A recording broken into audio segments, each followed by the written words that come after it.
皆さんようこそ、東方研究スクールへ、研究部部長のゆっくりレ夢ムです。ゆっくりマリサだぜ。今回は仕事量が多すぎる苦労従者トップ4を解説していきますよ。従者といえば、くせ者揃いの主人たちのために尽くしているキャラだけど一体どんな一日のスケジュールをこなしているのか気になるぜ。魅力ある従者キャラは一体どんなことを日頃やっているのか、休息はあるのか、など解説していくので楽しみにしててくださいね。もし面白そうだと思ったらこの研究部に入部してください。また、高評価だけでも押してくれるとモチベーションにつながるのでお願いするぜ。それでは、早速授業を開始しますよ。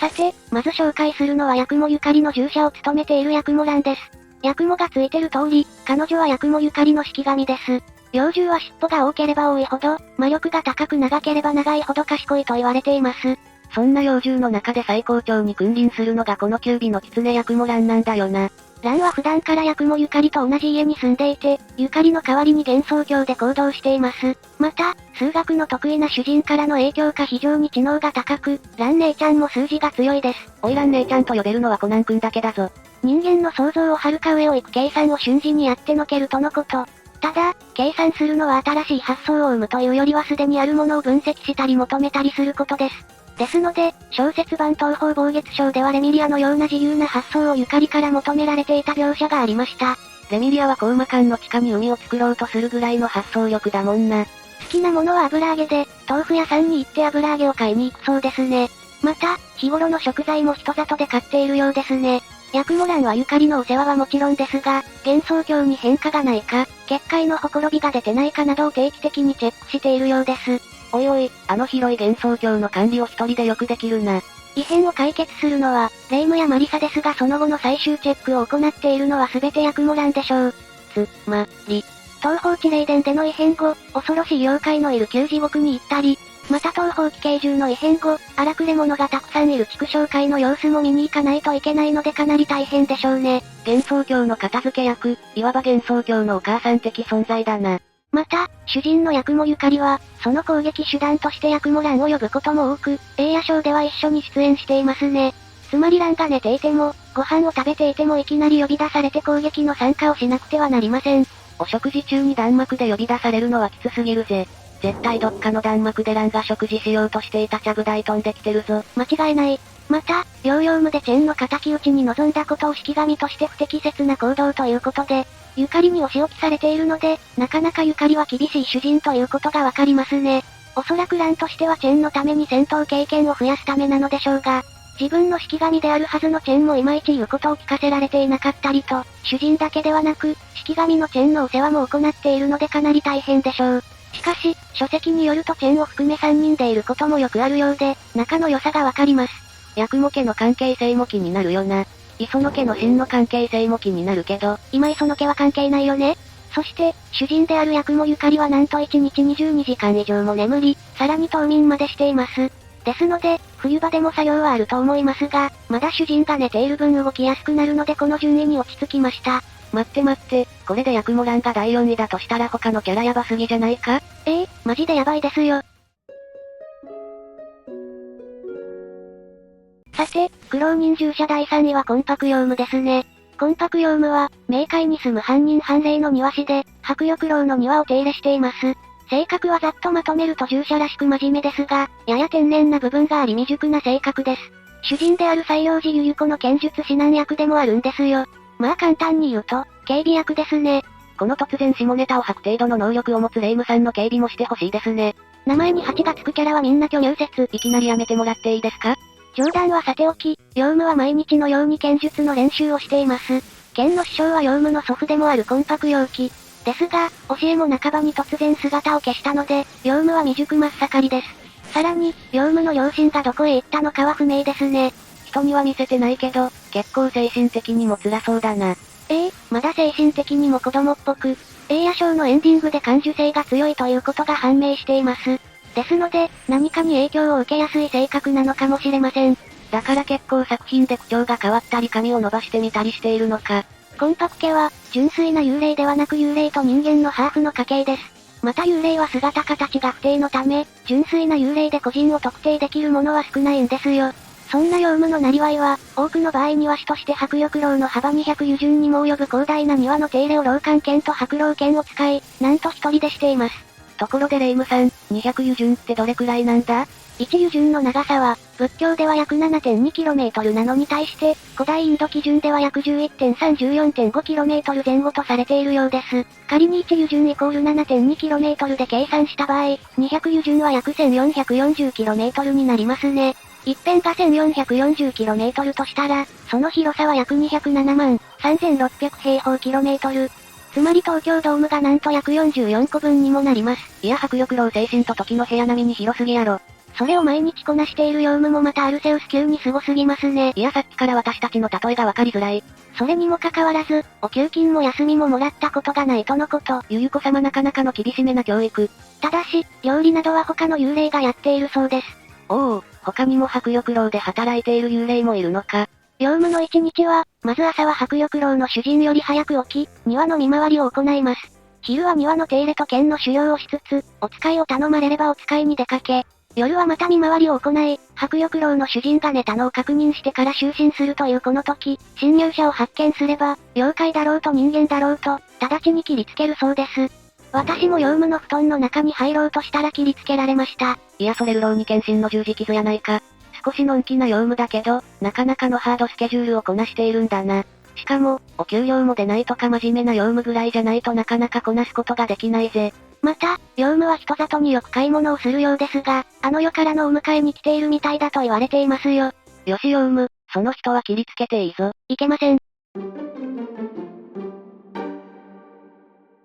さて、第2位の苦労従者は、幻想郷の竹林にあるお屋敷永遠亭に住む妖怪ウサギの霊仙うどん芸稲葉。同じく永遠亭に住む妖怪ウサギの亭とは違い、月出身のウサギです。東方ファンからの愛称は大体はうどんげ。先ほど紹介した業務とのカップリングで、うどみょんとも呼ばれます。私としこしはそばよりうどん派なんだよね。運動でもいい情報ありがとう。霊仙は、永遠亭で暮らす元月のウサギで薬師の矢心栄林の弟子でもあるんですよ。もともとは月に住む月のウサギだったのですが、現在は月から逃げ出して幻想郷にある永遠亭で暮らしています。なぜ、幻想郷に逃げ込んだのか気になる方はこちらを見るといいぜ。永遠亭では薬師の栄林に学びつつ、日々様々な雑用を押し付けられつつもこなしています。その仕事内容は永遠亭の主である蓬莱山かぐやのお守りから師匠である栄林の補佐、永遠亭の家事全般や迷いの竹林に住む妖怪ウサギたちの監視統率、薬の訪問販売、幻想郷の他勢力との交渉折衝、門番、異変の調査に至るまで恐ろしく多岐にわたります。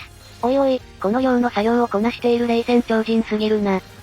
ですので前回の超人オリンピックに推薦として選ばれていましたよ。ふるいの競技で微動せずに立ってそう。冗談はさておき、人里で薬の販売もやっていて、かなり大量の薬をいっぺんに持ち運びしているので、人里では有名になっていますね。薬を売っている時に猟銃として、襲うという報告は一切ありませんが、薬が売れたら人間を避けるように帰っていくようです。ほう、ということは霊仙の食事って一体何なんだ？食生活は、人間と常に同じものを食べているようで、前回紹介した通り、この辺も普通の妖怪とは異なっていますね。確かに妖怪がここまで人のために動くなんてことはあまりないもんな。同居人の稲葉帝とと同盟を結んでいて、霊仙がリーダーなのですが、地上のウサギは彼女の言うことをあまり聞いてくれないらしく、実務を取り仕切っているのは稲葉帝とのこと。地上のウサギも言うこと聞いてくれないなら、本当に一人でさっきのをこなしているのか。気分屋の帝には手を焼かされていて、帝と師匠たちの板挟みで中間管理職のような苦労を強いられていて相当大変だと思われます。戦闘のセンスは高いらしく、あの栄林や渡月姉妹もお墨付きで、永遠帝の荒事全般を任せられていたりもします。耳が他のウサギと比べてくしゃくしゃなのは、戦闘でのストレスによるものらしいもんな。二次創作では半ばパシリ扱いだったり、いじられたり、きついお仕置きを受けたり、無理難題を言いつけられたりすることも多いですが、公式では、後で叱られると霊仙本人が軽くぼやいたくらいで、特にそういった描写は出てきていないんですよ。むしろ小説版暴月賞のように、昨夜の訪問を独断で追い返した霊仙を一見咎めたように見せて、師匠の栄林は、和やかにジョークを飛ばすなど、良好な関係であることがわかりますね。なるほど、永遠帝も仲はいいんだな。月川の追跡から解放されて地上慣れした師匠も丸くなったのでしょう。4コマでは栄林の言うことには従順に動きつつも失敗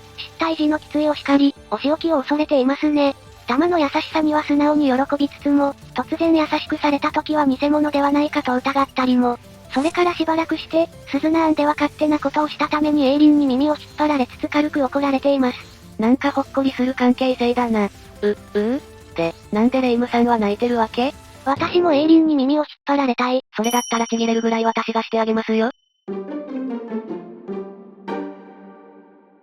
さて、苦労従者第1位は間違いなくコウマ館のメイド長いざよい咲夜でしょう。もうこれに関しては間違いないよな。いざよい咲夜とは吸血鬼の主人のレミリアのメイドです。咲夜の性格は見た目からは天然な感じは一切ないですが、時々お茶目なところが出ている描写もあって意外にも天然。ナイフの扱いが得意で弾幕手段として使用します。ゲーム中ではその能力を利用し、無限とも言えるナイフを巻いていますが、メイドとして掃除癖がついたのかを止めてナイフをせっせと回収しているようです。咲夜の天然が出てるな。咲夜といえば時間を操る程度の能力ですが、この能力は空間をいじることができるんですよ。時間を遅くすることは、空間を小さくすることと同じであり、早めることは空間を広めることと同じなのです。彼女はその超絶な能力を十分に活かし掃除や洗濯炊飯に役立てているようです。またコウマ館もこの能力で通常より広くなっています。わざわざみんなのために仕事量を増やしているのね。咲夜めっちゃ頑張れ。でも、コウマ館といえば妖精メイドもいるから楽なんじゃないの？